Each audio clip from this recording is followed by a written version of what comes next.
Hello, everyone. Welcome back to today's story. In this episode, the tension in Diep and James's world reaches a breaking point. After learning that Diep and little Nhi were threatened by Phat, a man acting under James's father's orders, James immediately calls home from the remote Orange Hill where he's been working. He promises he'll return in just 2 or 3 days, racing against time to protect the 2 people he loves most.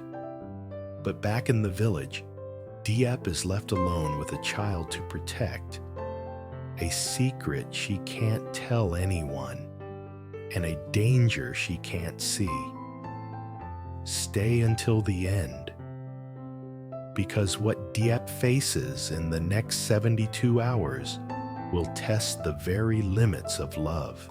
And don't forget to subscribe to help us reach 10,000 subscribers. Your support truly means the world to us. The phone vibrates violently in the middle of the night, slicing through the silence like a warning. Diep jolts awake, heart racing, and rushes out into the cold corridor. She answers with trembling fingers. Before she can speak, James's voice floods through the receiver, warm but thin, as if coming from another world. Diep, I just heard what happened. About Phat. About Nhi being threatened. His breath is uneven, wind roaring behind him. I'm on top of the Orange Hill right now. I'll finish everything here as fast as I can.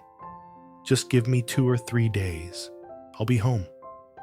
For a moment, Diep can't speak. The relief is so sharp it hurts. She presses the phone to her cheek as if she could somehow touch him through it. James, Nhi misses you so much. I do too. Her voice trembles. The road must be terrible, isn't it? I can hear the wind. James lets out a soft laugh, gentle, exhausted, but unmistakably hers. Terrible road, terrible weather. But I miss you, and the little one even more. I'm picking huge, sweet oranges. I want to bring back a whole basket for you both. Diep's lips curl into a smile, even as tears slip silently down her cheeks. She glances back into the dim room. Little Nhi sleeps curled up like a kitten, murmuring, "Uncle James," even in her dreams. The contrast breaks something inside Diep. This tiny child, innocent and beloved, caught between the grudges of adults. The wind outside howls through the cracks of their old wooden house, rattling the windows as though trying to tear them away. The cold is biting, crawling under her thin clothes. It makes James feel even farther away. "Come home soon," Diep whispers. "I'm waiting for you. We're both waiting." There's a rustle. Then James's soft, strained yes. And before she can say another word, the signal dies. The silence that follows is brutal. Diep stands motionless, the phone still warm in her palm. She holds it to her chest like it's James himself, clinging to the last trace of him before the darkness in the corridor overwhelms her again. Her breath fogs in the air. She doesn't move for a long time. Morning comes harsh and gray. The clouds hang low over the village, and the wind carries a cold that feels personal. Diep tries to shake it off as she gets Nhi ready for the day, but something heavy sits in her stomach. She heads to work, but her footsteps are stiff, hesitant. That's when the cafe door slams open behind her like a gunshot. Phat steps in. He moves like a cold gust sweeping through the room. His eyes, hollow and sharp, lock onto her. Diep feels every hair on her arms rise. The glass in her hand trembles. "Sit," he says. His voice is low, flat, but every word feels like it's coated in poison. Diep lowers herself into the chair opposite him. The air is thick with cigarette smoke and something far worse, intention. Phat leans back, lights a cigarette, and murmurs, almost casually, "James's father paid big money to have you hurt if you don't leave him." The cafe noise fades instantly. Diep's heart stops. Phat exhales smoke slowly, eyes cold. "You and little Nhi will be in danger. Love doesn't put food on the table, Diep. Only money does." Every limb goes numb. The world seems to tilt. Images flash through her mind. Nhi's bright smile, her tiny drawings of the three of them together, James's warm laugh on the phone, and then James's father's cruel glare the last time they crossed paths. Phat taps his cigarette on the table, tone tightening. "I've been James's friend for years. I'm here to make you wake up before it's too late." Diep's nails dig into her palms so hard she feels the sting. But slowly, painfully, she lifts her head. Her voice is steady. "I will never leave him." Phat's lips twist into a smirk. He stands up, leans toward her. "You will regret this." But Diep doesn't flinch. She stands too, fire blazing behind her eyes. "No matter what his father does," she says, "I will stay with James. That is true love." Phat snorts, a dry, dead leaf laugh. "Love is the funniest thing in life. Whoever loves more loses. You have A, he has B. That's all." He steps closer, his breath bitter with smoke. "You love James's money and his status. Stop lying to yourself." Diep steps back, but her voice hardens, gaining steel. "You don't understand anything. One day, you'll meet someone who makes you risk everything. Someone who changes you. That's what James is to me." For just a second, Phat freezes. Something flickers in his eyes. Jealousy, maybe, or pain. But it's gone as quickly as it came. He flicks his cigarette into the ashtray, straightens his jacket, and whispers, "If I were a girl, maybe I'd love James too. But this is my last warning. You and the kid are in danger." Then he turns, walking out of the cafe. His shadow stretches long across the cold tiles, dark and distorted. Diep sinks back into the chair, her heart pounding so forcefully she feels it in her fingertips. The cafe noise returns slowly, like a tide washing over her, but nothing feels normal anymore. Everything has changed. She knows from this moment forward, every step she takes, every breath, every decision will be made under the threat of an invisible blade. But Diep has already chosen her path. Love, no matter how fragile, is the only shield she has. Late afternoon. Diep walks the dusty village road, arms full of the rent money she just received from customers buying ginger, potatoes, sweet corn. She smiles at the landlord's jokes about next month's harvest, nods politely.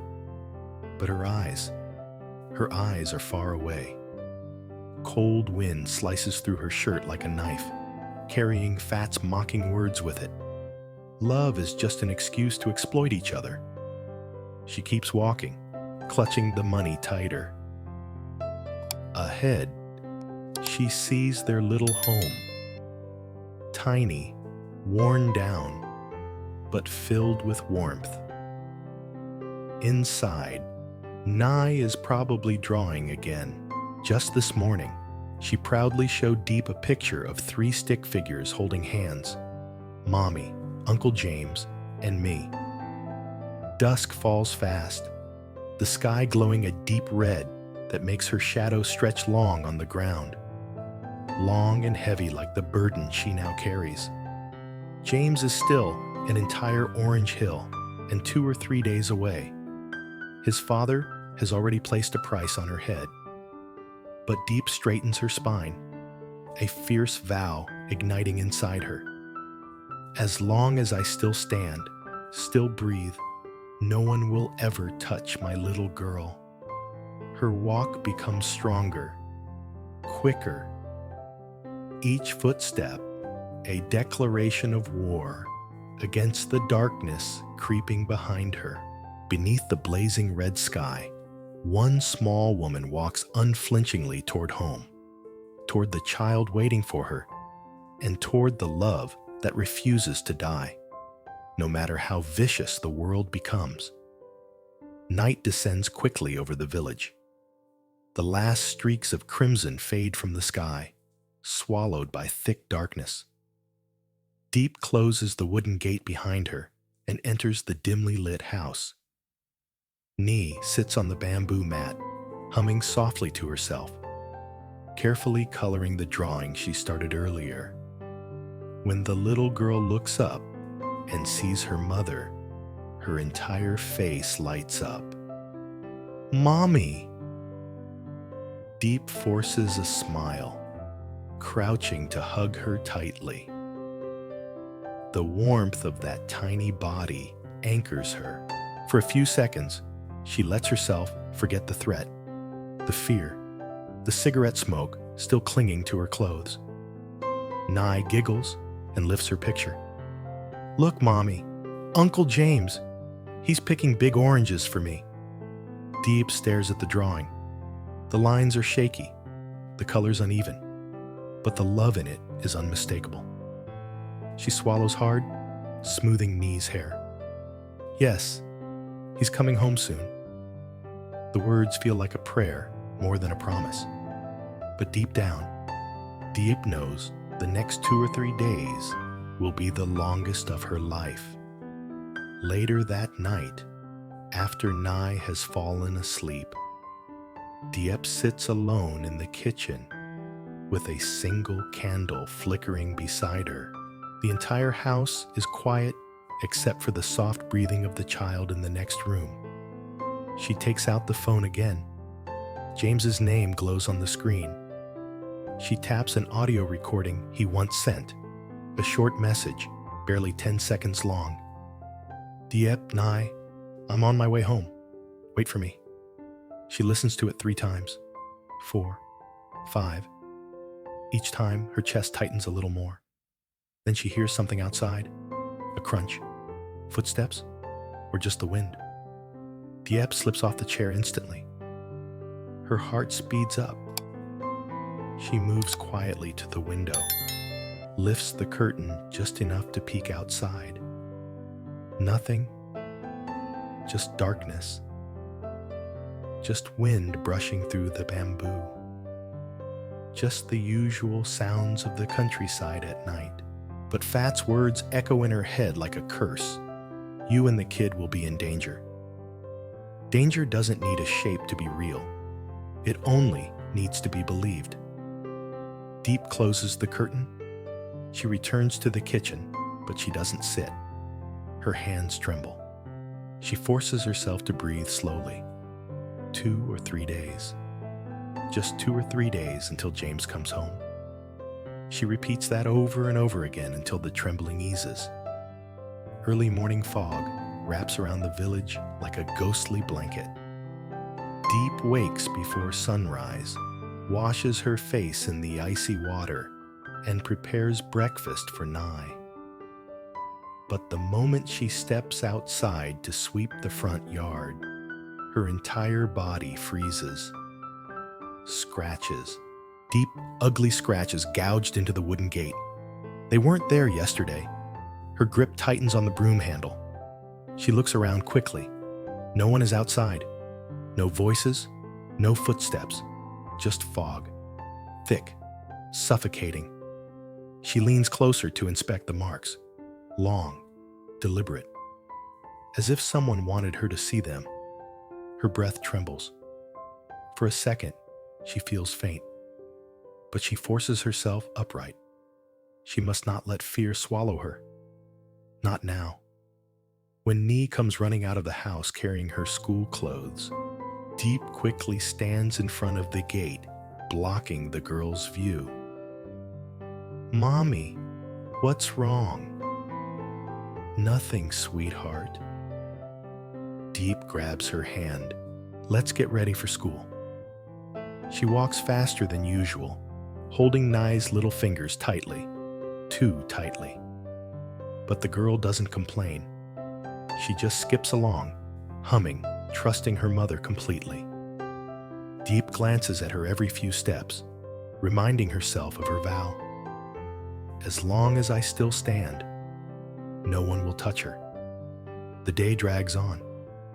She works at the small vegetable stall near the market, arranging cucumbers, ginger, and greens. But her mind is somewhere else entirely. Every time someone stops near her booth, she stiffens. Every time a motorcycle engine sounds in the distance, she looks up. Every unfamiliar face makes her pulse skip. Fear, once planted, grows roots fast. Around noon, her landlord stops by to pick up the rent. He jokes about the weather, complains about the price of fertilizer, rambles about his neighbor's dog. Normally, Diep would smile politely, but today she barely hears him. He notices her pale face. "You look tired. Not sleeping well?" Diep forces a weak laugh. "Just the cold weather catching up to me." She can't tell him the truth.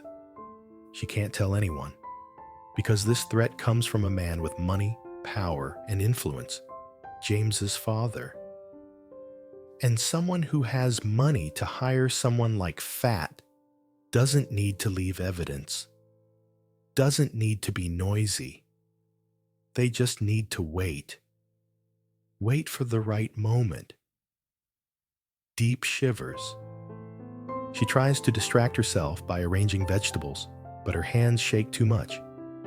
"You okay?" a neighbor asks gently. Diep nods. "Yes, just hungry." But hunger is the last thing she feels. Meanwhile, somewhere far away on the orange hill, James stands among the trees, wind whipping his clothes. He holds his phone, staring at Diep's number, thumb hovering over the call button. He wants to call her again, hear her voice again, make sure she and Nhi are truly all right. But if he does, she'll hear the worry in his voice. She'll panic. She'll lose sleep. She'll cry. He can't do that to her. Not when he's stuck 2 or 3 days away. So he lowers the phone slowly. Then, as if sensing something, he turns around. A chill crawls down his spine. There is no one behind him, no threat, just endless rows of orange trees glowing in the morning light. But he can't shake the uneasy feeling. He needs to finish picking. He needs to settle the transport. He needs to get back to Diep and Nhi. 3 days suddenly feels far too long. Back in the village, dusk creeps in again. Diep tucks Nhi into bed, brushing her hair gently. "Mommy," Nhi whispers sleepily, "will Uncle James bring me the big oranges you like?" Diep smiles softly. "Yes, he promised." "Will he stay with us long?" A sharp sting pierces Diep's chest. She kisses Nhi's forehead. "He will stay as long as he can." The child closes her eyes, comforted. Diep stands there watching her breathe, her tiny chest rising and falling, her tiny hand holding a crayon even in sleep. Something inside Diep hardens. If James's father thinks threats will scare her, he's wrong. If Phat thinks she'll run away, he's mistaken. She survived years alone before James came into her life. She raised Nhi with nothing but grit and faith. She knows poverty. She knows hardship. She knows fear. But she does not know surrender. Not when it comes to protecting her child. Not when it comes to the man she loves. The night deepens. Diep sits again in the corridor under the dim bulb, holding the phone close. She doesn't play the recording this time. She simply waits,